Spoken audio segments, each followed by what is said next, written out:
ताणं नमो सिद्धाणं नमो आयर्याणं नमो उवज्जायाणं नमो लोये सवसाहुणम्।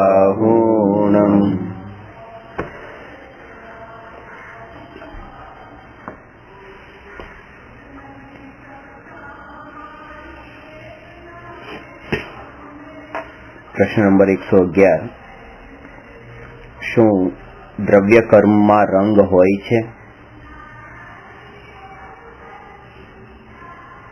ત્રણ પ્રકારના કર્મોની ચર્ચા કરી: ભાવ કર્મ, દ્રવ્ય કર્મ અને ન કર્મ. ભાવ કર્મ એટલે આત્મામાં ઉત્પન્ન થતા મોહ, રાગ તથા દ્વેષના વિકારી ભાવો. દ્રવ્ય કર્મ એટલે એ ભાવ કર્મના નિમિત્તથી કારમાણ વર્ગના આત્મા સાથે એક ક્ષેત્રાવગા બંધાય અને જે કર્મ રૂપે પરિણમે એ કર્મનું નામ છે દ્રવ્ય કર્મ. ન કર્મ એટલે દ્રવ્ય કર્મ બે પ્રકારના છે: ઘાતી કર્મ અને અઘાતી કર્મ. તો એમાં જે ઘાતી કર્મ છે એનું ફળ તો જીવમાં આવે છે અને અઘાતી કર્મનું ફળ એ પૂતગલમાં આવે છે. એટલે પૂતગલના અંદરનો અર્થ એ કે એ સંયોગો સાથે સંબંધિત છે અને આ ભાવો સાથે સંબંધિત છે. ઘાતી કર્મમાં જ્ઞાનાવરણી એ આત્માના જ્ઞાન ગુણનો ઘાત કરે, દર્શનાવરણી દર્શન ગુણ, મોહનીય કર્મ સુખ ગુણ અને અંતરાય કર્મ એ વીર્ય ગુણ. અને આ ચારે નિમિત્તની મુખ્યતાથી છે. બાકી ગુણ તો ત્રણ કાળમાં હોય છે. વાત એ ગુણોની પર્યાયની છે કે જ્ઞાન ગુણની પર્યાયને પૂર્ણ રૂપે વ્યક્ત ન થવામાં કારણ બને છે અને એ પણ નિમિત્ત કારણ બને છે, આ ઘાતી કર્મ. અને અઘાતી કર્મ એ આત્માના ગુણોનો ઘાત નથી કરતા. કયા ગુણોનો? આ અનુજીવી ગુણો કે જે જ્ઞાનાવરણી, દર્શનાવરણી, મોહની અને અંતરાય જે ચાર કર્મ છે એ જ્ઞાન, દર્શન, સુખ અને વીર્ય ગુણનો ઘાત કરે છે. એવી રીતે ઘાત નથી કરતા, પણ એના ફળમાં સંયોગો મળે છે. એ વેદનીય કર્મના ઉદયથી અનુકૂળતા અને પ્રતિકૂળતા મળે છે. એક ગાડી મળવી, એક ઘર મળવું, પુત્ર પત્ની પરિવાર સંયોગ, આ બધા સંયોગો મળવા એ બધું વેદનીય કર્મ. આયુ કર્મના ઉદયના નિમિત્તથી જીવન મળે છે, કેટલું જીવવું એ. નામ કર્મના ઉદયથી શરીરની રચના થાય છે. શરીર જાડું, પાતળું, કાળું, રૂપાળું, શરીરનો બાંધો કેવો, એ બધું નક્કી નામ કર્મના ઉદય અનુસાર થાય છે. કોઈનું શરીર ઉપરથી જાડું હોય, નીચેથી પાતળું હોય, કમરના ભાગથી જાડું હોય, ઉપરથી પાતળું હોય, તો આવું જે જાડું, પાતળા, આ બધા જે જેટલા શરીરની રચનાઓ થઈ છે એ નામ કર્મના ઉદયથી છે. અને ગોત્ર કર્મ તો ઊંચ અને નીચ ગોત્રના ભેદ પડે છે. તો આ જે ચાર અઘાતી કર્મના ઉદયથી સંયોગો ઉપર અસર થાય છે, સંયોગો મળે છે. અને ચાર ઘાતી કર્મ એ આત્માના ભાવો સાથે લગતી વાત છે, આત્માની પર્યાય સાથે લગતી વાત છે. અઘાતી કર્મનો જે ઉદય છે એના ઉદયથી મળતા સંયોગોને કહેવામાં આવે છે ન કર્મ. ને ઘાતી કર્મના ઉદયથી થતા આત્મામાં જે મોહરાગ દ્વેષના જે ભાવ છે એનું નામ છે ભાવ કર્મ. એટલે આ દ્રવ્ય કર્મ આ રીતે થયું: ભાવ કર્મ, આ દ્રવ્ય કર્મ અને આ ન કર્મ. દ્રવ્ય કર્મ બે પ્રકારના, ઘાતી અને અઘાતી. એમાં જે ઘાતી કર્મનો ઉદયથી જે થાય એ ભાવ કર્મ, અને અઘાતી કર્મના ઉદયથી જે થાય છે, મળે છે, એ બધું ન કર્મ. એટલે આ રીતે દ્રવ્ય કર્મમાં આ બે ભેદ પડશે, ઘાતી અઘાતીના. અને અહીંયા એ છે કે જે આ દ્રવ્ય કર્મ છે, ઘાતી કર્મ 4 અને અઘાતી કર્મ 4, એ 8 કર્મ એ કારમાણ વર્ગણાનું જ પરિણમન છે. એટલા માટે એ પ્યોર પૂતગલ છે, એ પૂતગલ દ્રવ્ય છે. ભાવ કર્મ જે છે એ આત્માની પર્યાય છે, એટલા માટે એ ચેતન છે, એ ચેતન છે. આ પૂતગલ છે, અચેતન છે. દ્રવ્ય કર્મ, ભાવ કર્મ ચેતન છે. અને ન કર્મ એ શું છે કે ન કર્મ બંને છે, ચેતન પણ છે અને અચેતન પણ છે. કારણ કે દ્રવ્ય કર્મમાં અઘાતી કર્મના ઉદયથી આપણને બે વસ્તુ મળે છે, જેમ કે ઘર, ગાડી, પૈસા, આ વસ્તુ મળવી એ અચેતન છે, અને પુત્ર, પત્ની, માતા પિતા, ભાઈ બહેન એ મળવું એ ચેતન છે, અને બંને નો કર્મ છે, કારણ કે બંને અઘાતી કર્મના, વેદનીય કર્મના ઉદયથી મળતા સંયોગો છે. એટલે ભાવ કર્મ હંમેશા ચેતન જ હોય છે, દ્રવ્ય કર્મ હંમેશા અચેતન જ હોય છે, અને નો કર્મ ચેતન અને અચેતન બંને રૂપે હોય છે. હવે જે દ્રવ્ય કર્મ જે અચેતન પૂતગલ છે, એટલા માટે હવે એના લગતો આ પ્રશ્ન છે કે શું દ્રવ્ય કર્મમાં રંગ હોય છે? દ્રવ્ય કર્મ પૂતગલ દ્રવ્ય છે. દ્રવ્ય કર્મ પૂતગલ દ્રવ્ય છે, અને પૂતગલ દ્રવ્યનો તો ગુણ જ છે સ્પર્શ, રસ, ગંધ અને વણ, એના ગુણો છે. એ અપેક્ષાએ કારમાણ વર્ગના અને કર્મમાં પણ રંગ હોય છે, દ્રવ્ય કર્મમાં પણ રંગ હોય છે. જે આત્મામાં કર્મ આવીને ચોંટે છે એ કર્મ પણ કાળા, પીળા, લીલા, વાદળી એવી રીતે એ રંગવાળા હોઈ શકે છે. આ બધી પર્યાયો એની રંગોની, પણ રંગ તો કોઈને કોઈ હોય છે. લોકમાં પણ એમ જ બોલવામાં આવે છે કે જો આ કાળા કામ કરીને આવ્યો છે, કામ એટલે કર્મ, તો કાળા ને ગોરા ને ધોળા ને એ જે ભેદ પડે છે એ બધા એ તો બોલવામાં છે, પણ બાકી વસ્તુ સ્વરૂપના અંદર પણ જે કર્મ જે છે એ કર્મ કાળા પણ હોઈ શકે છે અને સફેદ પણ હોઈ શકે છે, જે બંધાયા છે. એ વસ્તુ અલગ છે કે એના સ્પર્શ, રસ, ગંધ, વર્ણનું જ્ઞાન આપણને આપણા જ્ઞાનથી થતું નથી, કારણ કે એ સૂક્ષ્મ છે. સૂક્ષ્મ પરમાણુને જાણવા માટે જ્ઞાન પણ સૂક્ષ્મ જોઈએ. એ પરમાણુઓ તો છે સૂક્ષ્મ, અને આપણું જ્ઞાન છે અત્યારે વર્તમાનમાં સ્થૂળ. સ્થૂળ એટલા માટે કારણ કે સ્થૂળ પદાર્થોને જાણે એ જ્ઞાન સ્થૂળ, ને સૂક્ષ્મને જાણે એ જ્ઞાન સૂક્ષ્મ. જ્ઞાનને જ્ઞેયોથી માપવામાં આવે છે. તમારું જ્ઞાન વધારે ને તમારું જ્ઞાન ઓછું એ જે માપવામાં આવે છે એ જ્ઞેયોના કારણે, કે તમારા જ્ઞાનના અંદર માનો 5 જ્ઞેય છે અને તમારા જ્ઞાનમાં 7 જ્ઞેય છે, તમારા જ્ઞાનમાં 3 જ્ઞેય છે, તો એ જે 3, 5 ને 7 ના જે ભેદ પડે છે ને એના કારણે એમ કહેવાય કે ભાઈ આ જીવનું જ્ઞાન ઓછું, આ જીવનું જ્ઞાન વધારે, એ જીવનું જ્ઞાન એનાથી વધારે, એ ભેદ પડે છે. દ્રવ્ય કર્મમાં રંગ હોય છે, કારણ કે દ્રવ્ય કર્મ પૂતગલ છે.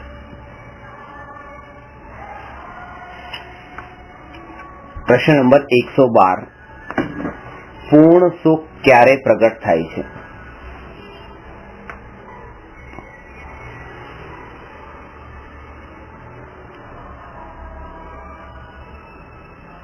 પૂર્ણ સુખ, સુખ ગુણનો સંબંધ કોની સાથે છે? એમાં મુખ્ય 2 ગુણ છે સુખને સાથે સંબંધિત: શ્રદ્ધા અને ચારિત્ર. જ્ઞાન ગુણને સુખ ગુણ સાથે સંબંધ નથી. સમજો, જ્ઞાન ગુણને સુખ ગુણ સાથે સંબંધ નથી. કેમ? એ જ્ઞાન વધે અને સુખ વધે એવો નિયમ નથી. પણ શ્રદ્ધા અને ચારિત્રમાં નિર્મળતા આવતા એ ઉત્કૃષ્ટ થાય તો સુખ નિયમથી પ્રગટ થાય. એટલે કે કોઈ દ્રવ્યલિંગી મુનિ પહેલા ગુણસ્થાન વર્તી 28 મૂળગુણોનું પાલન કરનારા, 22 પરિસહને સહનારા, 11 અંગ અને 9 પૂર્વનું જ્ઞાન હોવા છતાંય એ સમ્યક દર્શન નથી થયું, એટલા માટે દુઃખી છે. અને એક ચકલી કે જેને 7 તત્વના નામ પણ બોલતા આવડતું નથી, એ બોલે તો પણ ચૂચું ચૂચું કરે છે અને એ આપણે સમજી શકતા નથી, એવી ચકલી સમ્યક દર્શનના બળ પર સુખી હોઈ શકે છે. એનો અર્થ એ થયો કે જ્ઞાન ઓછું હોય કે જ્ઞાન વધારે હોય એને સુખ સાથે સંબંધ નથી, પણ શ્રદ્ધા સમ્યક હોય તો સુખ છે અને શ્રદ્ધા મિથ્યા હોય તો દુઃખ છે. એટલે એનો ખેદ ન કરવો જો યાદ નથી રહેતું, તો ભૂલી જવાય છે તો. પણ એક વાત એ પણ જાણવી કે એ ભૂલાય છે તો પછી બધું જ ભૂલાય છે કે આ જ ભૂલાય છે, એ વાત કે વિષયના ભોગો પણ ભૂલાઈ જાય છે, કે આજે ખાવાનું ભૂલાઈ ગયું એવું પણ થઈ જાય છે. જો એવું થઈ જતું હોય, વિષયના ભોગો ભૂલાઈ જતા હોય ને આ પણ ભૂલાતું હોય તો ઠીક છે, પણ વિષયના ભોગો તો યાદ રહેતા હોય અને આ જ ભૂલાતું હોય તો સમજવું કે એ રુચિના અભાવના કારણે આ ભૂલાય છે. એમાં રુચિ જવાબદાર છે, એકલું જ્ઞાન નહીં. અને જો આમ જ બધું ભૂલાતું હોય તો પછી એ જ્ઞાન જવાબદાર છે, જે જ્ઞાનાવરણી કર્મ સાથે એનો સંબંધ છે. બધું જ ભૂલાય છે તો જ્ઞાનાવરણી કર્મ સાથે સંબંધ છે. અને એકલી આત્મા ને ધર્મ સંબંધી વાતો જ ભૂલાય છે તો એમાં મોહનીય કર્મ જવાબદાર છે, કે હજી તીવ્ર મોહ પડેલો છે એટલા માટે આ વસ્તુ હજી યાદ રહેતી નથી. અને એવી દશા આવે છે જયારે બધું ભૂલાઈ જાય છે, એ સર્ટન એજ પછી કે 60, 65, 70 વર્ષના થાય ત્યારે કે અમને બધું જ ભૂલાઈ જાય છે, કોઈનું નામે યાદ રહેતું નથી. તમારી સ્થિતિ એ તો નથી કે તમને એ બધું ભૂલાઈ જાય છે. દુકાનમાં ક્યાં કયો માલ કેટલો પડ્યો છે, શું છે, બધું યાદ તો રહે જ છે. તો પછી આ યાદ કેમ નથી રહેતું? કયા એકાઉન્ટમાં ક્યાં શું છે બધું, એ બધું યાદ છે, આ યાદ કેમ નથી રહેતું? તો એનો મતલબ એ કે મોહની તીવ્રતા છે કે જેના કારણે આત્મા સંબંધી વાત યાદ રહેતી નથી. એટલે પહેલી વાત તો એ થઈ કે જ્ઞાનના વધવા કે જ્ઞાનના ઘટવાને સુખ સાથે સંબંધ નથી. હવે બીજી વાત કે જ્ઞાન ને સુખ સાથે સંબંધ છે એ કઈ અપેક્ષાએ? એક આત્મા જ્ઞાનાનંદ સ્વભાવી છે, એ શબ્દ તમે સાંભળ્યો છે, જ્ઞાનાનંદ. એનું કારણ એ કે સુખનું કારણ જે છે આત્માનું જ્ઞાન છે. જ્ઞાનના માધ્યમથી સુખ પ્રગટ થાય છે. જ્ઞાન વધે કે જ્ઞાન ઘટે એ તો પર્યાય વાળી વાત થઈ, પણ અહીંયા સ્વભાવની વાત છે કે જ્ઞાન સ્વભાવ જે ત્રણેય કાળમાં પડેલો છે કે હું આત્મા જ્ઞાન સ્વભાવી, જ્ઞાન સ્વભાવી, જ્ઞાન સ્વભાવી, આવું જયારે અનુભવમાં આવે છે ત્યારે આત્મામાં સુખ પણ પ્રગટ થાય છે. પણ એ સ્વભાવની વાત છે, એ પર્યાયની વાત નથી. પર્યાય સુખનું કારણ નથી બનતી, એ સ્વભાવ સુખનું કારણ બને છે. એટલે જ્ઞાન ગુણની પર્યાયને સુખ સાથે સંબંધ નથી, પણ જ્ઞાન સ્વભાવને સુખ ગુણ સાથે એટલે સુખની પર્યાય સાથે સંબંધ છે. અને એ જ્ઞાન સ્વભાવી છું એવું ક્યારે પકડમાં આવે છે? તો પાછા ત્યાં કે શ્રદ્ધા અને ચારિત્ર એટલે કે મોહ જેટલો છૂટ્યો હોય એટલા અંશે એને આ અનુભવમાં આવે છે. શ્રદ્ધા અને ચારિત્ર પણ પર્યાય જ છે. શ્રદ્ધા અને ચારિત્ર પણ એ જે છે કે એનો સંબંધ મોહ સાથે, શ્રદ્ધા ગુણની પર્યાયનો સંબંધ કયા મોહ? દર્શન મોહ સાથે. અને ચારિત્ર ગુણની પર્યાયનો સંબંધ ચારિત્ર મોહ સાથે. અને એટલા માટે કીધું કે જ્ઞાનાવરણી કર્મના અભાવથી જ્ઞાન પ્રગટ થાય, કેવળ જ્ઞાન. દર્શનાવરણીના અભાવથી અનંત દર્શન પ્રગટ થાય, કેવળ દર્શન. મોહનીયના અભાવથી અનંત સુખ પ્રગટ થાય, અને અંતરાયના અભાવથી અનંત વીર્ય પ્રગટ થાય, જે અનંત ચતુષ્ટય છે. તો એમાં જે અનંત સુખ એ તો અનંત જ્ઞાન, અનંત દર્શન ને અનંત વીર્યની સાથે હોય તો અનંત સુખ કહેવાય. તો એ તો કેવળી ભગવાનને હોય છે. અરિહંત દશા પ્રગટ થાય એટલે 13મા ગુણ સ્થાને અનંત સુખ પ્રગટે છે. 13મા ગુણ સ્થાને, 13મા ગુણ સ્થાન પેલા અનંત સુખ નથી. તો અહીંયા જે પ્રશ્ન છે એ અનંત સુખનો નથી, અહીંયા છે પૂર્ણ સુખ ક્યારે પ્રગટે છે. પૂર્ણ સુખ અને અનંત સુખ વચ્ચે અંતર છે કે જેટલા અંશે રાગ મોહ રાગ દ્વેષ છે, મોહ એટલા માટે કારણ કે દર્શન મોહ અને રાગ દ્વેષ એટલે ચારિત્ર મોહ, જેટલા અંશે મોહ રાગ દ્વેષ છે એટલા અંશે તો દુઃખ છે. જેટલા અંશે મોહ રાગ દ્વેષનો અભાવ છે એટલા અંશે સુખ છે. જ્યારે આ સૂત્રને આપણે ઘટિત કરીએ ત્યારે સિદ્ધ થયું કે મોહ રાગ દ્વેષનો સંપૂર્ણ અભાવ, એનું નામ પૂર્ણ સુખ. તો મોહ રાગ દ્વેષનો પૂર્ણ અભાવ ક્યારે થાય? કે 12મા ગુણ સ્થાને થાય છે, મોહનીય કર્મનો અભાવ. એટલા માટે 12મા ગુણ સ્થાને પૂર્ણ સુખ પ્રગટ થાય છે અને 13મા ગુણ સ્થાને અનંત સુખ. તો હવે એ પૂર્ણ સુખ જયારે મોહરાગ દ્વેષના અભાવથી થયું, પછી એમાં નવીનતા શું આવી કે જે અનંત સુખ કહેવાય છે? કે નવીનતા એ સુખના અંદર નવીનતા નથી, સુખ તો એ જ છે, એ જ સુખ પછી અનંત સુખ કહેવાય છે. કોના કારણે? અનંત જ્ઞાન, અનંત દર્શનના કારણે. અનંત જ્ઞાનની સાથે જે સુખ હોય એ સુખનું નામ અનંત સુખ. એટલે 12મા ગુણસ્થાનમાં જે પૂર્ણ સુખ હતું એનું નામ બદલાઈને થઈ ગયું અનંત સુખ. જેમ કે અત્યારે તમને માનો જેટલા શાસ્ત્રનું જેટલું જ્ઞાન છે, આ બધું જ્ઞાન કયું છે કે મિથ્યા જ્ઞાન છે. કેમ? કારણ કે સમ્યક દર્શન નથી. સમ્યક દર્શન હોય તો સમ્યક જ્ઞાન હોય, તો સમ્યક ચારિત્ર હોય. એકલું સમ્યક દર્શન એટલે એકલું જ્ઞાન અને એકલું ચારિત્ર એ સમ્યક જ્ઞાન ને સમ્યક ચારિત્ર કહેવાતું નથી. સમ્યક દર્શન પૂર્વકનું જે જ્ઞાન અને ચારિત્ર છે એ જ સમ્યક જ્ઞાન ને સમ્યક ચારિત્ર કહેવાય. એટલા માટે આ જ્ઞાન અને ચારિત્રમાં તો એ નિપુણ છે. કોણ? દ્રવ્યલિંગી મુનિ. જ્ઞાનમાં કઈ રીતે કે 11 અંગ અને 9 પૂર્વનું જ્ઞાન, આ જ્ઞાન વાળો પક્ષ, અને 28 મૂલગુણોનું પાલન કરવું, આ ચારિત્ર વાળો. જ્ઞાન અને ચારિત્ર છે, પણ શું નથી કે શ્રદ્ધા નથી, સમ્યક દર્શન નથી. અને એના કારણે આ જ્ઞાન 11 અંગ 9 પૂર્વનું એ મિથ્યા જ્ઞાન, અને આ ચારિત્ર એનું નામ મિથ્યા ચારિત્ર. એટલે એ એકડા વિનાના મીંડા છે.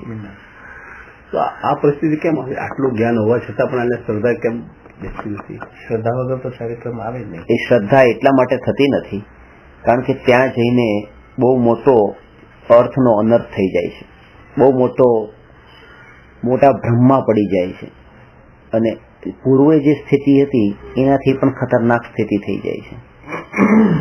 ઘરમાં 5 ફેમિલી મેમ્બર હતા અને પોતે હેડ ઓફ ધ ફેમિલી હતા, તો 5 મેમ્બરને રોજ ઓફિસે જવું, દુકાને જવું, ખવડાવવું, પીવડાવવું, બધી વસ્તુ લાવી મૂકવી, તો એ 5 જીવ મારાથી જીવે છે એવું કરતાપણું માનતા હતા પેલા. એ તો છૂટી ગયું બધું. પણ હવે લોકના અંદર આ જે જીવો પગની નીચે બચે છે, હું જોઈને ચાલુ છું, અને એનું જીવન મારા કારણે છે, મેં બચાવ્યું. પેલા તો 5 ને હું બચાવું છું એવા ભાવ હતા, હવે આ લાખો કરોડોને હું બચાવું છું એવા ભાવ થયા. અને એના કારણે મિથ્યાત્વ છૂટ્યું તો નહીં, વધારે પુષ્ટ થયું, વધારે વિષયોમાં પુષ્ટ થયું. આટલાનો કરતા બન્યા. હવે પેલા ચિંતા આટલાની જ હતી, હવે આ બધા શિષ્યગણની પણ બધાની ચિંતા છે કે આ બધાનું શું થશે. એ ચિંતામાં અટકી ગયા. પેલા તો એક ઘરનું રિનોવેશન કરવા માટે દિવસ રાત એ વિચારને ચિંતન ને વિચાર ને ચિંતા ને બધું ચાલતું હતું. હવે 100 દેરાસરો 200 દેરાસરો એ બધા બાંધવાના, એ બધા વિકલ્પોમાં અટકી ગયા. આ વિકલ્પ જ છે, એ આત્મામાંથી બહાર લઈ જાય છે, સમ્યક દર્શનથી છોડાવ્યા છે, આત્માને દૂર લઈ જાય છે અને એમાં અટકી જાય છે. તો જ્ઞાન સાથે આ શ્રદ્ધા નથી બેસતી એનું કારણ શું?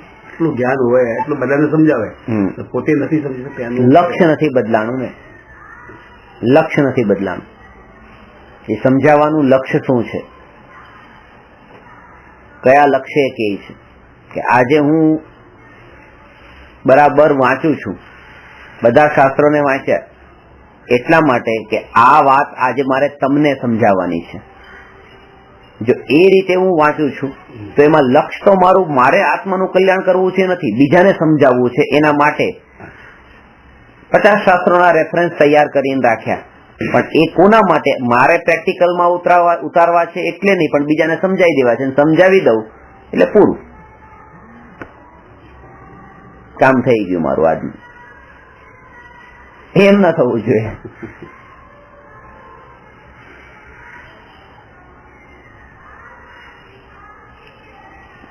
પાણી ચોખ્ખું વાપરો. હવે એ કે છે તો એમાં 2 લક્ષ્ય છે, એક તો તમે બીમાર ન પડો એ, અને એક કે એમાં જીવો મરે નહીં એ, કે ગાળીને ચોખ્ખું પાણી તમારે પીવામાં લો.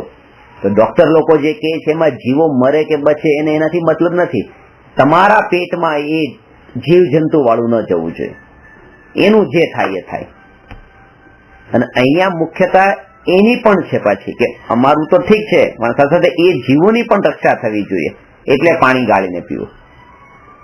તો એમાં બે વસ્તુ જે છે, એક તો સ્વદયા અને એક પરદયા.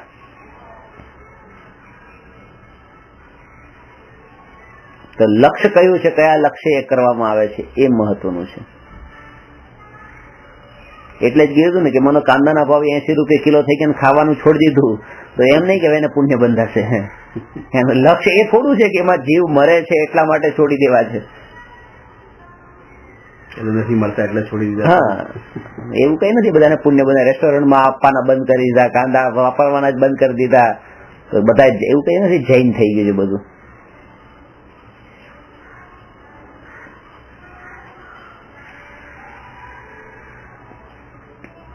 સમજાય? લક્ષ્ય એ યાદ રાખવાનું, કયા લક્ષ્ય કરવાનું. એ વિષ્ણુની સમાન પોતાને માને છે. જે બ્રહ્મા વિષ્ણુ અને મહેશ છે, બ્રહ્મા પોતાને બ્રહ્મા જગતના કરતા, જગતને રાખનારા વિષ્ણુ, જગતનો નાશ કરનારા મહેશ. વિષ્ણુ જેમ રક્ષક કહેવાય છે એવી રીતે આ પછી પોતાને જગતના રક્ષક માને છે કે આ બધા જીવોની રક્ષા હું કરું છું, અભયદાન આપું છું, એમ માને છે. દ્વેષ બુદ્ધિ છૂટતી નથી. જે સંયોગોને છોડી દીધા એ સંયોગોથી હવે દૂર ભાગવા માટેની કોશિશ કરે છે. સામે આવે તો પોતાના માતા પિતા, પુત્ર, પત્ની, પરિવાર, બધા સગાવાલાને છોડી દીધા અને જંગલમાં આત્માની સાધના કરતા દૂરથી આવતા જોવે તો છુપાઈ જાય છે અંદર જેમ કે જો આ પાછળ પાછળ અહીંયા હેરાન કરવા મને, મારી સાધના નથી કરવા દેતા, જાઓ ને અહીંથી. ત્યાં આ જે ભાવ છે, આ ભાવના કારણે સમ્યક દર્શન પામતા નથી. કેમ કે ત્યાં એ ભાવ ના હોવો જોઈએ. ત્યાગ કર્યો ને તો પછી એ આવે તો પણ એનાથી ફરક ન પડે ને જાય તો પણ એનાથી ફરક ન પડે.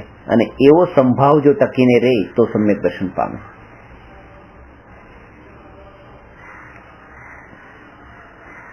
નગ્નતા છે, શરીર ઉપર કઈ પરિગ્રહ નથી. કોઈએ નગ્ન સાધુને જોયા અને એમ લાગ્યું કેટલી ઠંડી સહન કરતા હશે કે લાવ ધાબળો ઓઢાડી દો, ધાબળો ઓઢાડી દીધો. એને આ ભાવથી ઓઢાડ્યો, એને પુણ્ય બંધાય પાપ બંધાય તો એ ટોપિક અલગ છે. પણ મેઇન વસ્તુ કે એને જે ધાબળો ઓઢાડ્યો તો સાધુએ શું કર્યું, તો એ ધાબળાને કાઢી નાખ્યો. નહીં જોઈએ. આ ભાવના કારણે સમ્યક દર્શન પામતા નથી.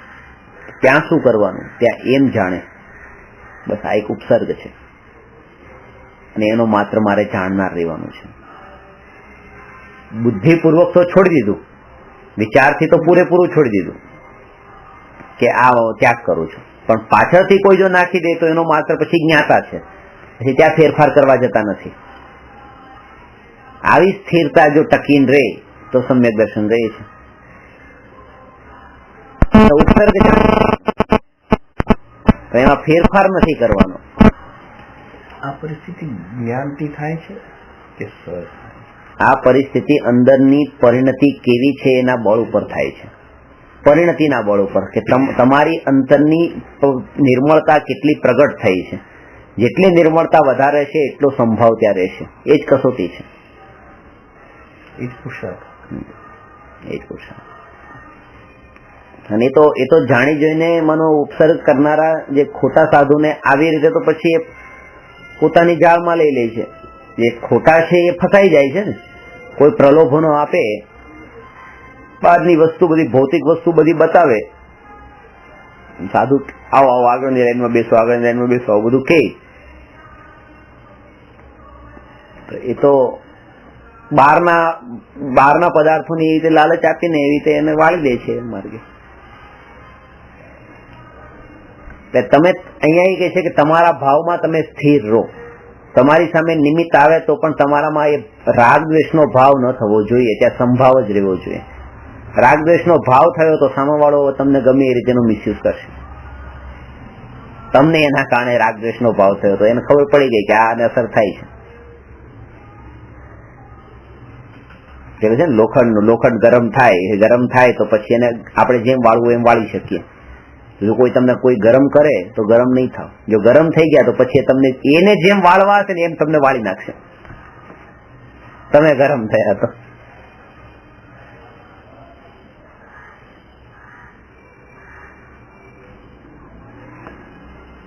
એટલે પૂર્ણ સુખ સંપૂર્ણ મોહનો અભાવ થતા પ્રગટ થાય છે. સંપૂર્ણ મોહનો અભાવ 12મા ગુણસ્થાને થાય છે, એટલા માટે પૂર્ણ સુખ પ્રગટ પણ 12મા ગુણસ્થાને થાય છે. એ ચર્ચા થઈ. આ સંબંધમાં કોઈ પ્રશ્ન હોય તો પૂછો.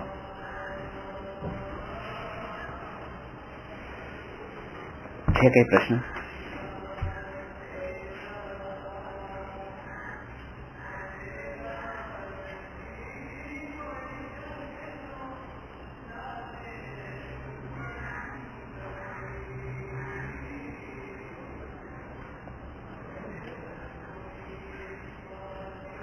એક પણ પર પદાર્થ અને સુખની પર્યાય એનો સંબંધ નથી.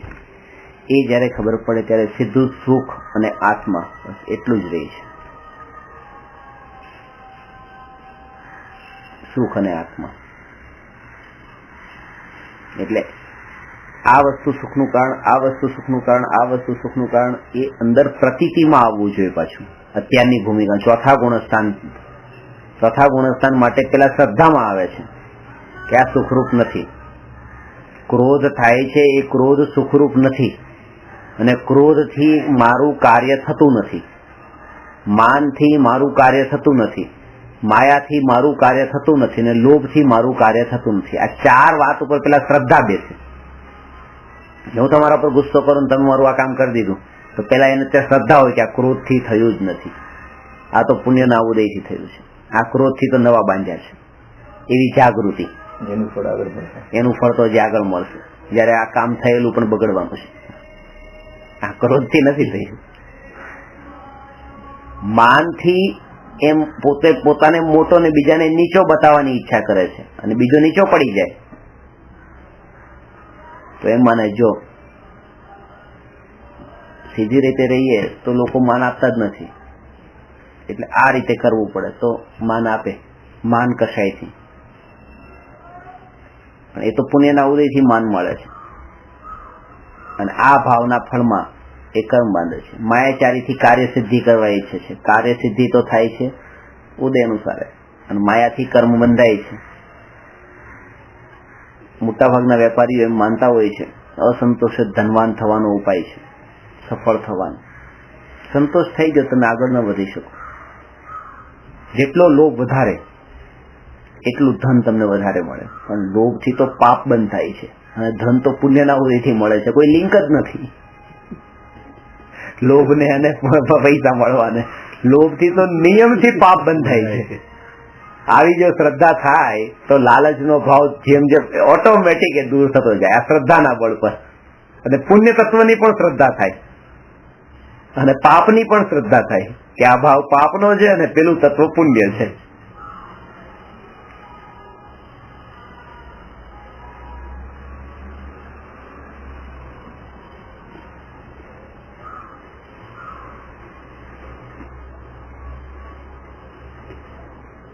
અહીંથી અમેરિકા જવું હોય તો કેવી રીતે જવાય? પૈસા હોય તો જવાય, પૈસા હોય તો જવાય કે પુણ્ય હોય તો જવાય?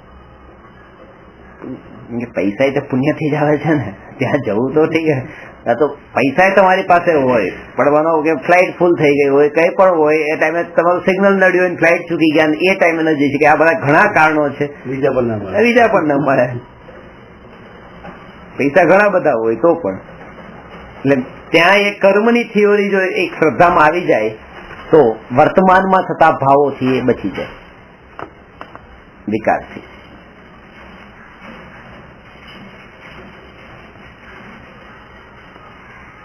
પ્રશ્ન નંબર 113.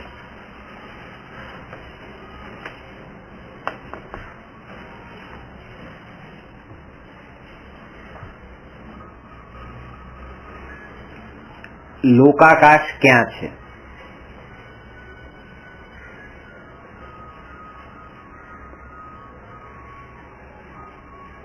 લોકાકાશ અલોકાકાશના બિલકુલ મધ્યમાં લોકાકાશ છે.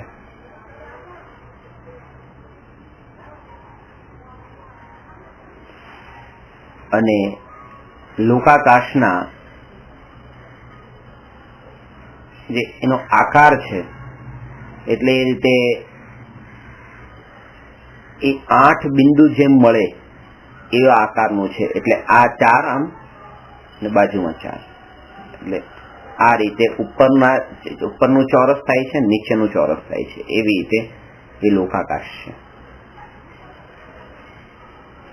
જેને અહીંયા એ કીધું છે ગોસ્તન આકારે. ગાયના જે આંચળ છે એમાં 4 આંચળ છે, તો એમાં જે આ 4 પોઈન્ટ નીચેના અને આ 4 ઉપરના, એવી રીતે આને જયારે આમ જોડીએ ત્યારે એવી રીતે ગોસ્તન, એટલે ઉપરનો જે ભાગ છે ઉર્ધ્વલોકનો એ પણ એવો છે ને અધોલોકનો ભાગ પણ એવો છે. વચ્ચેથી જે આ રીતે છે એ અલગ, પણ આ ઉપરથી ને નીચેથી એ રીતે એક સમાન છે.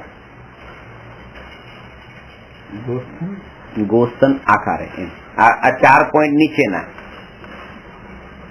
4 પોઈન્ટ અને ઉપરના એના 4 પોઈન્ટ એમ. એટલે એ રીતે અહીંથી જેટલું સમાન છે એવું જ ઉપરથી પણ એ રીતે સમાન છે.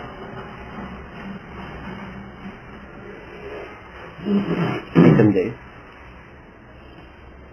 ગોસ્તનનો આ શેપ એવો છે, ચોરસ થાય છે. નીચેથી પણ એ રીતે તે કે આમ ચોરસ થાય છે અને ઉપરથી પણ એ રીતે એ ચોરસ થાય છે. એના ઉપર આપણે બધું અત્યારે ચાલી રહ્યું છે, બધું એનું શું કહેવાય, પેલું બનેલા બુશર કહેવાય ને, શું કહેવાય, કોઈ ફ્લેટ બનતો હોય, બ્રાઉશર. હા, તો એનું બ્રાઉશર જે છે ને, એનું બ્રાઉશર અત્યારે બનાવી રહ્યા છે 3 લોકનું. એટલે એ જયારે થશે ને ત્યારે તમને આખું બધું ઉપરથી પાછળથી અંદરથી એ કેવી રીતે છે એ 3 લોક, એ કોઈ એ ખાલી એક બોક્સ છે. એ બોક્સની અંદર જ આપણે આ બધા રહીએ છીએ. એ કેવા રૂપે છે એ માનો કે આ બાજુનો ભાગ આટલો લાંબો છે, આ બાજુનો ભાગ આટલો, આ બાજુનો આટલો લાંબો, આ બાજુનો આટલો લાંબો, આની ઊંચાઈ આટલી, અને આ જે આખો આમ બોક્સ છે એ રીતે 3 લોક પણ એક બોક્સ જ છે. આપણને તો આમ ચિત્રમાં જોયું કે આમ બસ દેખાઈ ગયું બસ, પણ એની પાછળ પણ કઈક છે એમ. એ રૂમ નો એન્ટ્રન્સ આમ બતાવ્યું કે આ રૂમ છે, પણ એની પાછળ કેટલું પાછું ડેપ્થ અંદર એ બધી સમજ. અને એના અંદર વચ્ચે કયા પોઈન્ટ ઉપર હું છું અત્યારે, યુ આર હિયર એમ કરીને.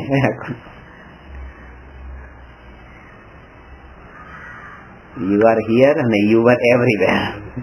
ભૂતકાળમાં તો બધે જતા એક એક પોઈન્ટ ઉપર, કોઈ બાકી નથી પ્રદેશ આ 3 લોકનો.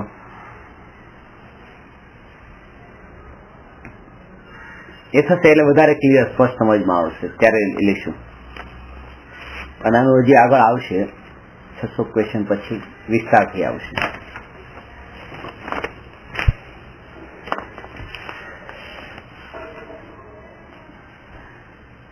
પ્રશ્ન નંબર 114. શું પાપના ઉદયથી તાવ આવે છે?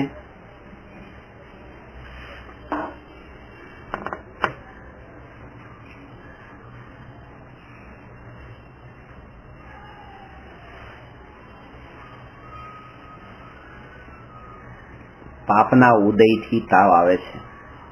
તો પાપથી તો તાવ આવતો નથી. ઉદય શબ્દ તો ખાસ લગાડવો જરૂરી છે. ખાલી પાપ પડેલું હોય તો એનાથી કઈ તાવ ન આવે. જયારે એ પાપનો ઉદય આવે ત્યારે તાવ આવે. આ દ્રવ્યની સ્વતંત્રતા બતાવે છે. આ બહુ સૂક્ષ્મ વિષય છે, બહુ સૂક્ષ્મ. આ વાત બીજે તમને ક્યાંય સાંભળવા નહીં મળે.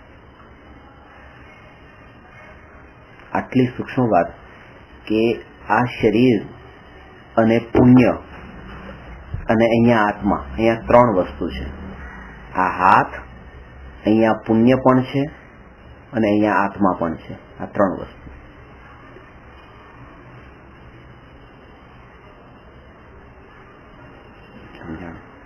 હવે આને આત્મા કહેતા, આત્મા છે તો એ ભાવ કર્મ છે. જે રાગ દ્વેષના ભાવ અહીંયા છે ને આત્મા, અહીંયા તો અહીંયા તે ભાવ તો હોય એની સાથે. અને અહીંયા એ કર્મ પણ છે ને, પુણ્ય એ દ્રવ્ય કર્મ છે. અને આ શરીર તો ન કર્મ છે જ, કે અહીંયા 3 કર્મ છે. ભાવ કર્મ, દ્રવ્ય કર્મ, ન કર્મ.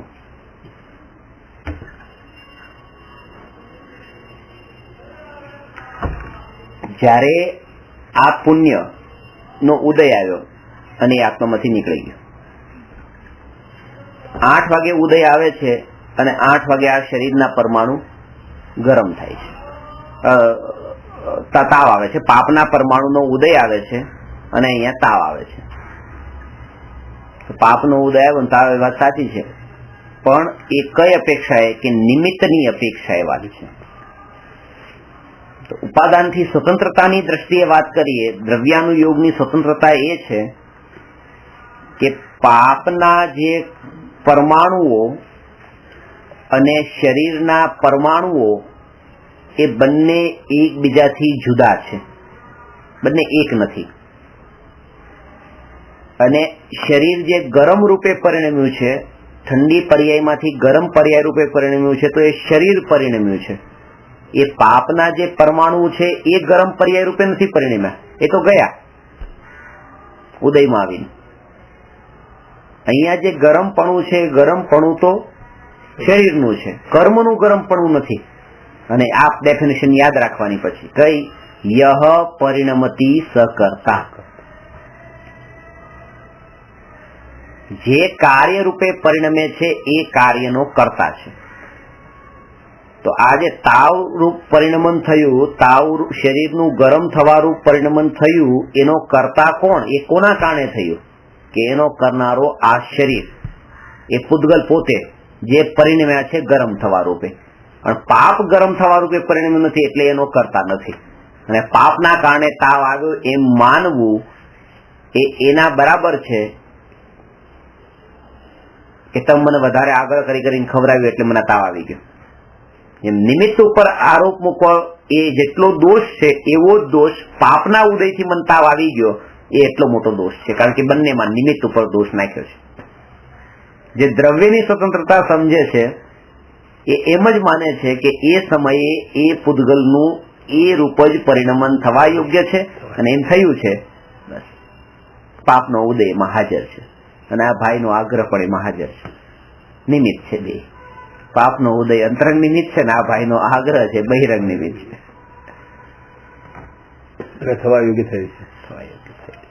એક્સિડન્ટ બી થાય તો એ પણ એ રીતે છે, એ રીતે છે.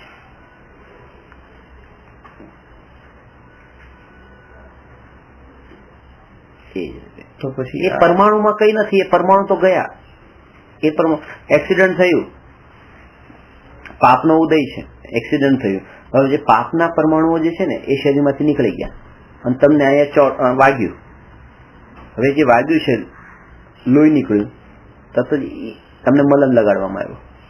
હવે એના ઉપર જે મલમ લગાડે છે ને એ મલમના પરમાણુ ક્યારેક એવા એ જ હોય, કયા? જે પાપના હતા. જે પાપના ઉદય હતા ને એ પરમાણુ નીકળી મલમમાં ચોંટી ગયા, મલમ તમારા ઉપર લાગ્યો ને તમારું સારું થઈ ગયું. તો જે પરમાણુ એ તમારે વગાડ્યું એ જ પરમાણુ તમને સારું કરે છે. પણ બે નિમિત્ત છે કે વગાડવામાં પણ એ નિમિત્ત હતા, સારું કરવામાં એ નિમિત્ત છે. પરમાણુ તો ફરતા ફરતા ગમે એ રૂપે પરિણમી જાય છે ને પછી એ મલમમાં પણ પરિણમે. આપણે ચર્ચા તો કરી ચુક્યા છે, કોઈ પણ પરમાણુ રૂપે પરિણમી શકે છે, કોઈ પણ પર્યાય રૂપે. કર્મનો રોલ શું? નિમિત્ત એ ઓલવેઝ હાજર હોય છે અને કર્મનો ખાલી નિમિત્ત. એનો મતલબ એ કે તમે કર્મને આધીન નહીં થાવ, પુરુષાર્થ કરો. તો કર્મ પછી કર્મની થિયોરી આટલી બધી કેમ બતાવી છે? કે એટલા માટે બતાવી છે કે જે જીવો કર્મને પણ કર્મની થિયોરી સમજતા જ નથી અને ડાયરેક્ટ એમ જ માને છે કે હું જ કરનારો છું, એને ત્યાંથી હટાવીને અહીંયા સુધી લાવ્યા છે. પછી અહીંથી હટાવીને હવે એને અંદરમાં એનાથી પણ વધારે આગળ લઈ જાય છે.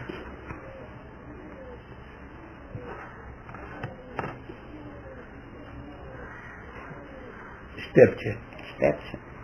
કર્મનો ઉદય, પાપનો ઉદય, કર્મનો ઉદય તો આવે જ. પણ હવે આ તો દ્રવ્યની સ્વતંત્રતાની ચરમ સીમા છે, ultimate level of independence of each substance.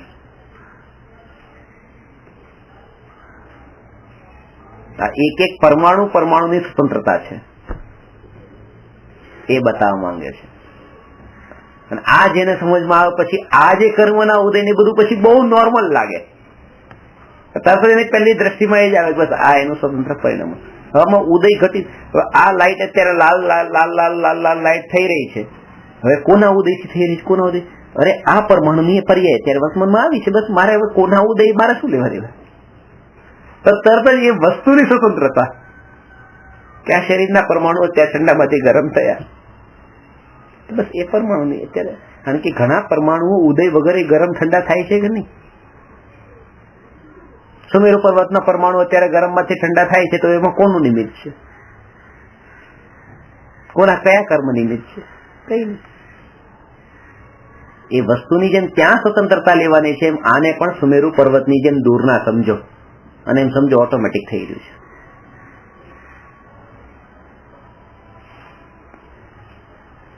આ જુદો જે કર્મને એક પૂતગલ પરમાણુને, કર્મ નામના પૂતગલ પરમાણુને શરીર નામના પૂતગલ પરમાણુથી જુદો જોઈ શકે છે, એ આત્માને કર્મ અને શરીરથી જુદો જોઈ શકે છે, બંનેથી. કારણ કે જે બે પૂતગલને પણ જેને જુદા જોઈ લીધા, એ હવે આત્માને આ બે થી જોડાયેલા કેમ જોઈ શકે?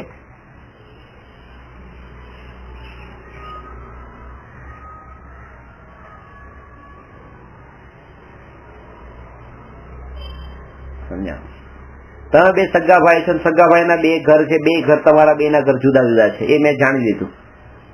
ભલે તમે બાજુમાં જોયો છો, પણ બે જુદા જુદા છે. એવું જે જાણી લે, તો હવે એ એમ કેમ જાણે કે આ બે માંથી એક ઘર મારું પણ હોઈ શકે છે? બે ભાઈના જયારે બે જુદા જુદા છે, તો પછી બે માંથી એક મારું કેમ હોય? આ પૂતગલ તો બે એક જાતિના છે, એ એક જાતિના પણ બે જુદા છે, તો જે જુદી જાતિનો છે એ એનાથી મળેલો કેવી રીતે હોય?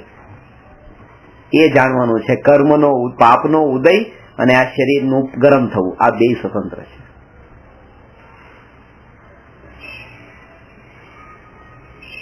ઉદય આપીને તરત નીકળી જાય, ઉદય આપીને તરત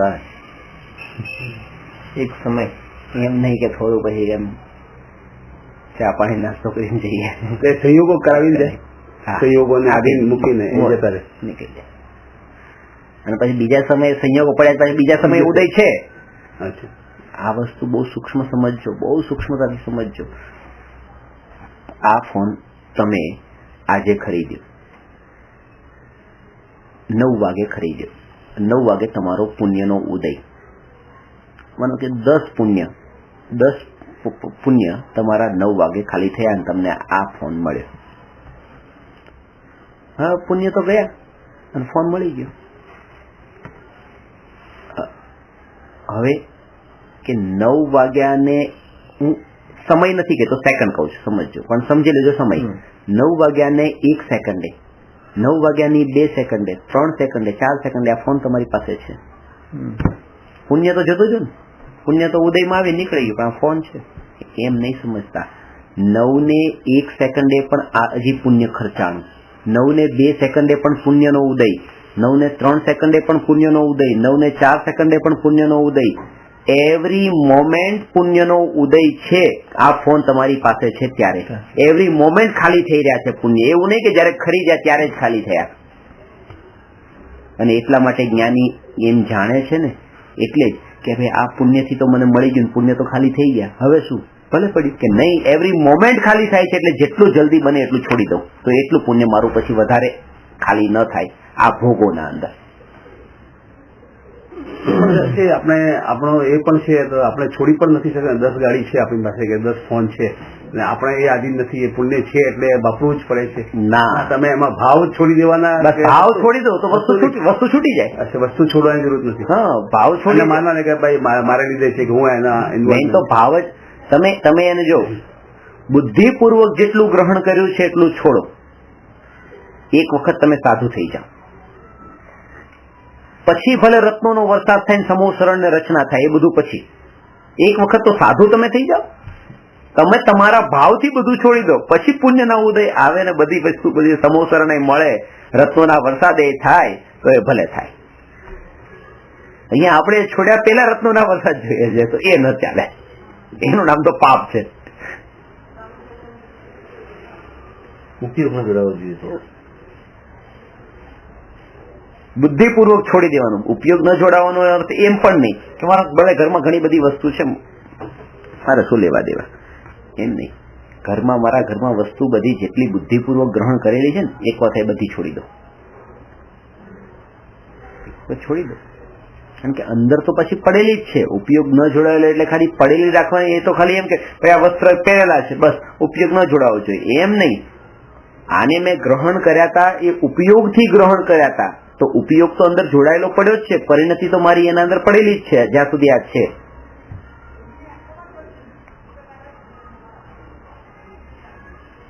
હું તમારી પાસે પૈસા લઉં અને બસ હવે મારો ઉપયોગ તમારે ન જોડાવો જોઈએ, એમ ન ચાલે. હું છૂટો થઈ ગયો, બસ મારે કોઈ સંસારમાં પડવું નથી, પૈસા મારી પાસે છે, એમ નહીં. હવે નથી પડવું ને, આ લીધા છે એ પાછા આપી દો, અને હવે નહીં પડતા બસ તો એ બરાબર છે ધર્મ. તો એવી રીતે આ ગ્રહણ કર્યું છે ને, હવે તમે બસ હું ભૂલી જાઉં ત્યાં ધ્યાન જ ના આપું, આત્મામાં ધ્યાન આપું, એમ ન ચાલે. આ લીધું છે ને એ પેલા છોડી દો અને હવે આત્મામાં ધ્યાનમાં લીધા. એટલા માટે અંદરના ત્યાગની સાથે બહારનું પણ છોડવું જરૂરી છે, કારણ કે ગ્રહણ કરેલું છે પહેલેથી. એને સાથે તો રાખીને પછી એને છોડ્યા વગર જો આપણે આત્મામાં ઉપયોગ લગાવીએ લાગે જ નહીં, એ મુનિ દશા આવે જ નહીં. એટલા માટે બે પરિગ્રહ છોડવાના કીધા, બાહ્ય અને અંતરંગ. ખાલી એકલો અંતરંગનો ભાવ નહીં છોડો, બાહ્ય પરિગ્રહ પણ છોડો, માયા થઈ જશે. તો તમારા ગ્રહની ભૂમિકા શું હોય? ગ્રહની ભૂમિકા એટલે કે અંદરથી ભાવોથી છોડ્યું છે, બહારથી હજી છૂટ્યું નથી. સમ્યક દ્રષ્ટિને એ આપણી જે ભૂમિકા છે, આપણે તો મિથ્યા દ્રષ્ટિની ભૂમિકામાં તો એ લેવાનું ભાવના રાખવાની બસ. એમાં પણ અફસોસ કરવાનું કે કઈ કઈ વસ્તુ અપ્રયોજનભૂત તમને લાગે છે, અને લાગવી જોઈએ દિવસે દિવસે.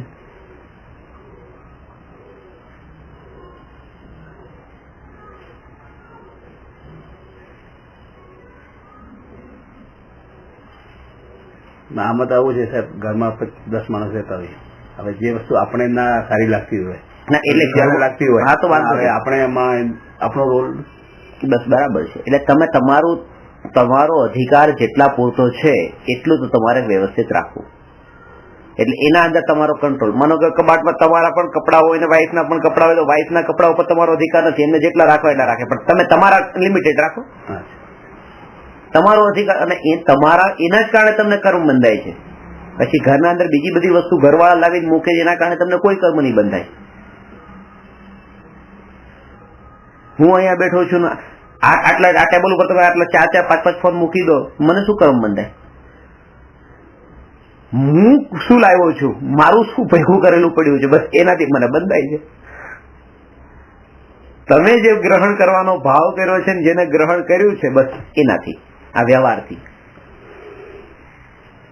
નિશ્ચયથી વાત નથી. નિશ્ચયથી તો આજ સુધી મેં કોઈને ગ્રહણ જ નથી કર્યું, એટલે છોડવાની વાત જ ક્યારે. આ તો એ જીવો માટે જે એ દશામાં આવ્યા છે. પણ અહીંયા આપણે આ ભૂમિકાના અંદર તો એ વિચારવાનું.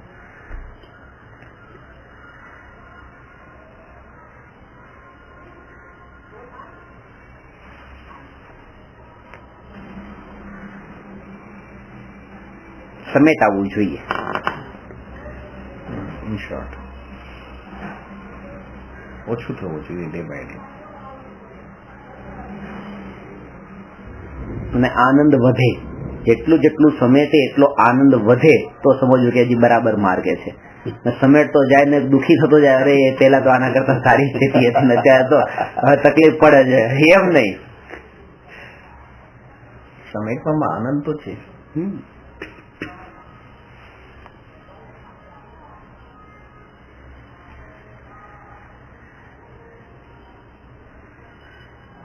સંબંધોથી સમેટો, પૂતગલોથી, જીવ પૂતગલ બધાથી સમેટો.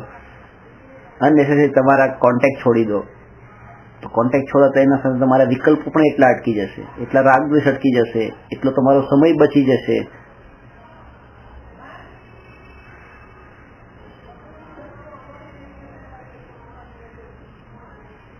એનાથી અને એ બધું બચશે તમારું ઓટોમેટિક પછી રિક્વાયરમેન્ટ પણ ઓછી થઈ જશે. પેલા મારા એટલા કોન્ટેક્ટ ફોન કરવાના બધાને 35 થી 38,000 40,000 રૂપિયા મોબાઈલ નું બિલ આવે દર મહિને. બધું બંધ કરી અત્યારે 400 રૂપિયા 500 રૂપિયા બિલ આવે. હવે આ પૈસાની જરૂર નથી પડતી, પછી આ કમાવાની જરૂર નથી. 5 દિવસ ત્યાં ગામ મારીને સાધના કરો તો જે બધો ટાઈમ બચી ગયો ને એના માટે વેડફાતો તો ટાઈમે બચ્યો હવે, કારણ કે એના માટે તો એમ લાગે કમાતા હતા. હવે ત્યારે સંબંધો ઘટે છે ત્યારે બીજી બધી રિક્વાયરમેન્ટ ઓટોમેટિક ઘટી જાય છે. હવે પેલા 10 લગ્ન માં લઈ જવાનું કપડા પણ શું છે નવા જે છે ચાલે છે 5-7 જોડી જે છે. હવે કે પેલા મને ઘણા કહેતા તમે લગ્નમાં કોઈના લગ્નમાં જશો ને તમારા લગ્નમાં કોણ આવે છે? અહીંયા લગ્ન કરવા જ કોને છે? તો જવા દે જવું. જયારે કરવા હોય એને ચિંતા હોય કે મારામાં કોણ આવે છે.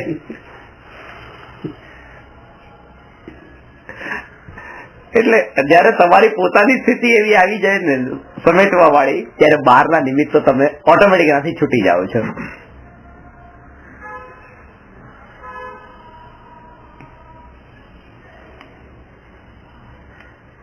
એટલે આ પુણ્યનું તો બહુ પ્રકરણ એવું છે. એવી જ રીતે પુણ્યનો ઉદય જેમ છે એવી રીતે પાપનો બંધ સમજવાનો. પાપનો બંધ. તમે કોઈ એક ચોરી કરી અને ચોરી કરીને વસ્તુ તમારી પાસે લઈ આવ્યા, તો 8 વાગે ચોરી કરી વસ્તુ લઈ આવ્યા છો, 8 વાગે પાપ બંધાણું. હવે 8 ને 1 સેકન્ડે 2 સેકન્ડે 3 સેકન્ડે એમ નથી પાપ નથી બંધાતું, પાપ બંધાય છે. ચોરી કરતી વખતે ચોરીનું પાપ એ બંધાય છે, ચોરીનું પાપ એની સાથે ચોરીનો માલ વાપરતી વખતે પણ એ પાપ બંધાય છે. નિરંતર પાપ બંધ ચાલુ છે. ક્યાં સુધી? જ્યાં સુધી એ વસ્તુ તમારી પાસે રાખશો ત્યાં સુધી. કે ના તો હવે પાપ ન બાંધવું હોય. પૂતગલ ઓસરાવે છે એ ક્રિયા છે, પણ એમાં ભાવ કયો છે? એક માનો આજે રાત્રે ઊંઘતી વખતે ઓસરાવી દીધું, ક્રિયાથી ઓસરાવે છે કે ગયા ભાવના બધા પૂતગલ ને એ બધું બરાબર છે. એ તો અંદરના ભાવોની મુખ્ય કે તમારું પાછું એ પાછું મળતું હોય તો તમે લેવા તૈયાર છો? ગયા હું તમે સ્વર્ગના દેવ હતા ત્યાં હીરા ને માણેક ને મોતી બધું હતું, અત્યારે તમને મળતું તમે લેવા તૈયાર છો કે ના? ના, એ તો અમે આ ભાવના સમજીને લઈ લઈશું, ગયા ભાવના નહીં. એ તો બધું એક જ થયું કે રાતના સુતી વખતે બધું ઓસરાવી દઉં છું, બસ હું સુવું છું, સવાર પડે તો પાછું લેવો જ છે ને બધું. એના રાત પૂરતું તો છોડ્યું ને, એટલે રાત પૂરતું નથી છોડ્યું. 2 વાગે તકલીફ થઈ જાય ને પેટમાં અને ગાડી ઓસરાઈ દીધી હોય તો જવું પડે, ટેક્સી ન મળશે તો ગાડી તરત જ કાઢશે. ચલો, આ તો હવે પરિસ્થિતિ એવી ન આવે તો ઓસરાવ્યું હતું, તો આ ઓસરાવ્યું શું છે? એમાં આગળ રાખી છૂટ રાખી તો એમાં મતલબ શું છે પછી એનો? તો આ તો દંભ થઈ ગયો કે મફતમાં પુણ્ય બંધાવવું છે. મફતમાં પુણ્ય નથી બાંધવું. રાગ કેટલા અંશે છૂટ્યો છે એનો મેઇન વસ્તુ એ. અમુક ક્રિયા એવી છે કે જેમ કે આ જન્મ માનીને આપણે પહેલાના ધોવામાં ક્યારેક આપણે અમુક એવી પૂતગલો વસાવી હોય જે આજે બી વપરાતી હોય, જેના નિમિત્તે આપણને આજ બી પાપ બંધાતું એવું કઈ ક્રિયા કરી? જો વર્તમાનના અંદર તમારા ભાવની મુખ્યતા છે. એક વખત તમને જે ભાવ આવ્યો છે અને એ ભાવ ત્યાં પાછો છે રાખવાનો, મેઇન વસ્તુ એ ભાવ તમારો ત્યાં છે. ચોરી આપણે તો ચોરી કરીએ નહીં, અને ચોરીનો માલ આપણા ઘરમાં તો હોય નહીં. કે જૈન લોકો આપણે સદાચારથી જીવન જીવતા એવી ચોરી કરીને આપણા ઘરમાં વસ્તુ રાખીએ કે આવા પાપની તો વાત આવે નહીં સમજતા. ઇન્કમ ટેક્સની ચોરી કરી અને એ ચોરી કરેલા પૈસાથી ટીવી ખરીદ્યું તો એ ચોરીનો જ માલ થઈ ગયો. ઘરમાં જે ટીવી આવ્યું ને ચોરીનું ટીવી આવ્યું છે, અને પછી તમે 2 વર્ષ રાખો ને 5 વર્ષ રાખો તો એ ચોરીનો માલ ઘરમાં પડ્યો છે, અને ચોરી નામનું પાપ ત્યારે પણ બંધાશે. એમ નહીં ખાલી ચોરી કરી હતી તો એ માર્ચ મહિનામાં તે પાપ બંધાણું હતું. એ પૈસાના કારણે એપ્રિલમાં બંધાય છે, મે માં બંધાય છે, 3-5 વર્ષ જેટલા વર્ષ રહેશે એટલા વર્ષ સુધી ચોરી નામનું પાપ બંધાતું રહેવાનું છે. ચોરી કરવી, ચોરીનો માલ રાખવો, વાપરવો એ બધું જ ચોરી છે.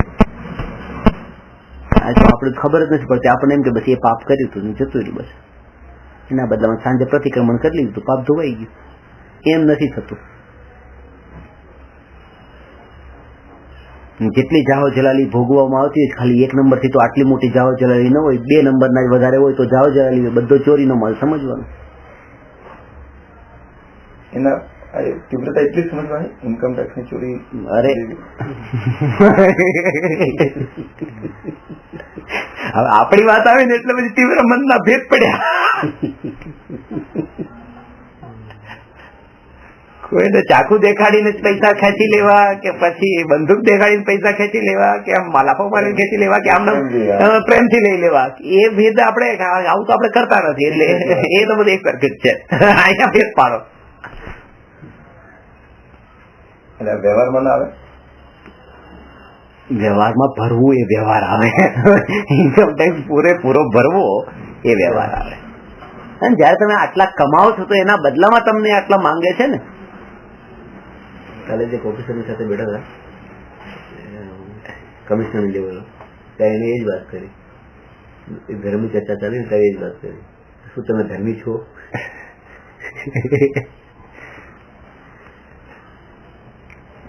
આમાં એવું બી લોજિક લગાડે છે કે આપણે જે ટેક્સના પૈસા ભરીએ છીએ એ પછી એના પાપમાં વાપરે, ગમે તે વાપરે. It is not your lookout.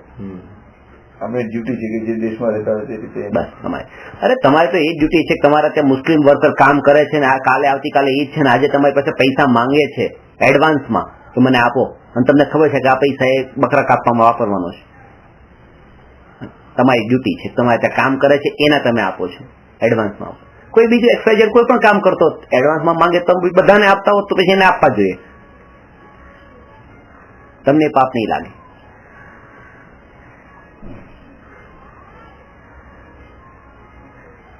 એ પાપ નહીં લાગે. તમે તો તમારી ડ્યુટી કરો છો ને, પછી એ ક્યાં જોવાય છે? છતાં મને પૈસા આપે, એ પૈસા હું માનું કે હું કયા કામમાં વાપરું છું, રેસ્ટોરન્ટના ખાવાના કામમાં વાપરતો તમને પાપ ન બનાય. તમે તો તમારી ડ્યુટી કરી છે. અને હું તમને જ્ઞાન આપું ને એ જ્ઞાન પછી તમે લઈને તમે ક્યાંક ચર્ચામાં બેસો કે ઝઘડા ઝઘડી ઉપર ઉતરો તો એનું પાપ મને ન બંધાય કે મેં આવું જ્ઞાન આપ્યું જો આ ઝઘડામાં ઉતર્યા. એ તો તમારું પ્રોબ્લેમ છે. મેં તો તમને મારા ભાવથી આપ્યું, બસ પતી ગયું, મેં મારી ડ્યુટી કરી. આપનારાને કઈ ન થાય. પણ હા એટલું છે કે જયારે તમને ખબર પડે છે કે આનો ઉપયોગ આના માર્ગે થઈ રહ્યો છે ને તમારી ડ્યુટીના અંદર નથી આવતું તો પછી નહીં કરવું. ડ્યુટીમાં ન હોય તો ખબર છે કે આ બીડી પીવા વાળો બીડી રસ્તા બીડી પીવાનો જ છે તો તમને ખબર છે તો પછી ત્યાં તમારી ડ્યુટી નથી, એ અનનેસેસરી થઈ ગયું. તો ત્યાં પછી ન આપો, ત્યાં પછી ખાવાની વસ્તુ આપો, તમે જે કોઈ બીજી રીતે વસ્તુ આપી, શું આપવું, કેવું આપવું, એટલે કેટલું અહિંસક વસ્તુ આપી એ બધું જોવાનું.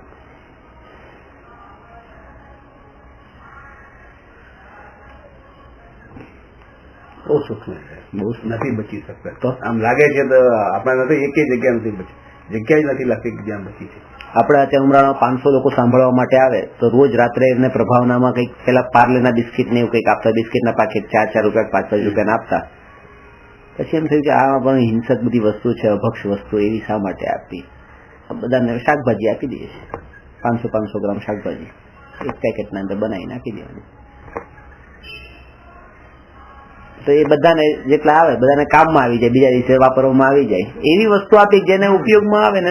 આમ પણ બહારથી ખરીદવાના જ હતા, ખરીદવાના જ હોય છે. રોજ બિસ્કીટ કેટલા ખાવાના? એક ઘરના 4-4, 5-5 જણા, 5-5 પાકીટ કોણ?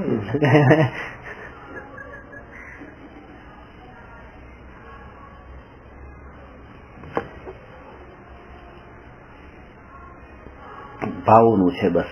જેટલી વસ્તુ આપણે ભેગી કરી છે એ વસ્તુ બુદ્ધિપૂર્વક જો ગ્રહણ કરી હોય તો બુદ્ધિપૂર્વક છોડી દેવી એ આપણું કર્તવ્ય છે. આપણને ખબર છે કે પડી છે આપણી પાસે.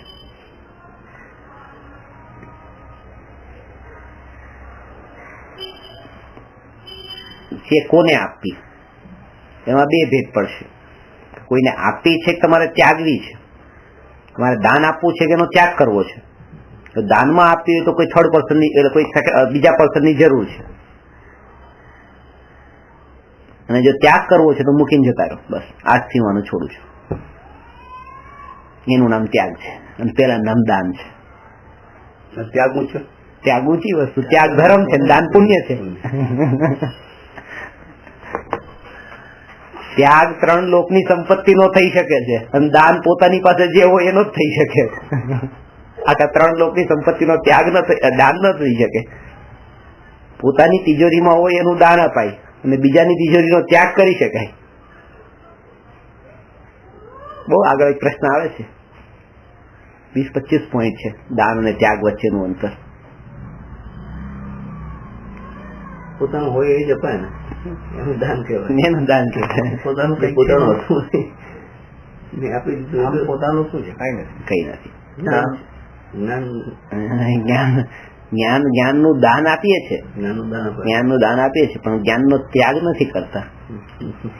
જ્ઞાન ત્યાગ નથી હોતો. કેવી રીતે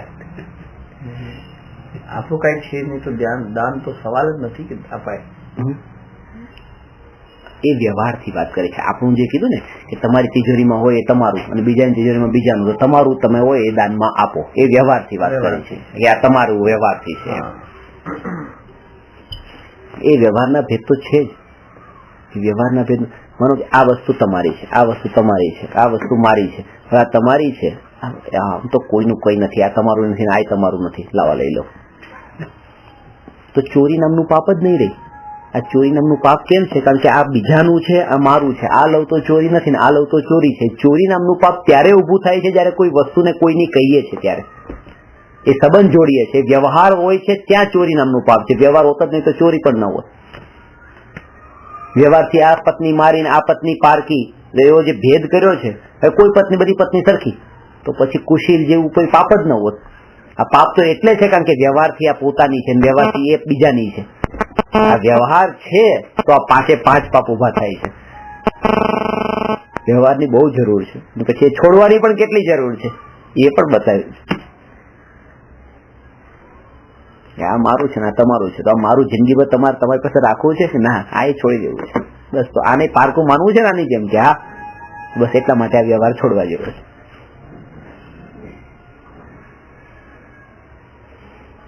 એ ભેદ બહુ સારા છે કે આ પોતાની પત્ની છે ને આ પારકી પત્ની છે, એવો ભેદ તો રાખવાનો. પોતાની પત્ની સાથે મોક્ષે જવું છે કે ના એને છોડીને જવું છે, પછી એને રીતે પારકી માનો. પારકી સ્ત્રીને પોતાની માનવી અને પોતાની સ્ત્રીને પારકી માનવી, આ બેમાં કેટલું અંતર છે? પારકી સ્ત્રીને પોતાની માનવી એનાથી મોટું કોઈ પાપ નહીં. પર સ્ત્રી સેવન નામનું વ્યસન છે. અને પોતાની સ્ત્રીને પારકી માનવી એનાથી મોટો કોઈ ધર્મ નહીં, કારણ કે સમ્યક દર્શન છે. આ પણ મારી નથી એમ માનવું.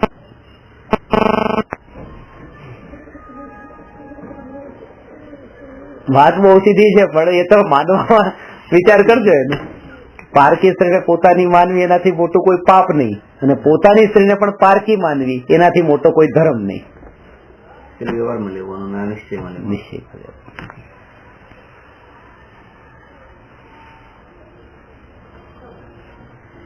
નિશ્ચયમાં ચોરી એ જ થઈ ગઈ ને કે પૂતગલોને આપના માન્યા, એમાંથી સુખ બધી એ નિશ્ચયથી જડબૂતથી સુખ લીધું તો પારકી વસ્તુ જેમાં આપણો અધિકાર નતો એમાંથી કંઈક લેવાની કોશિશ કરી, એ ચોરી થઈ ગઈ. નિશ્ચયથી ચોરી થઈ ગઈ. સુખ લેવાનો ભાવ.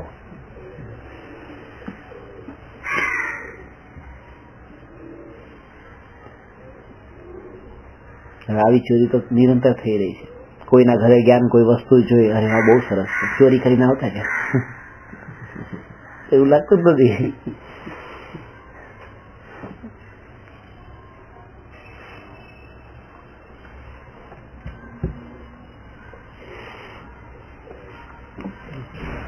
જો વિશેષ લેશું, 115મો પ્રશ્ન લેશું. નમો અરહંતાણમ નમો સિદ્ધાણમ નમો આયરિયાણમ નમો ઉવજ્જાયાણમ નમો લોયે સવસાહૂનમ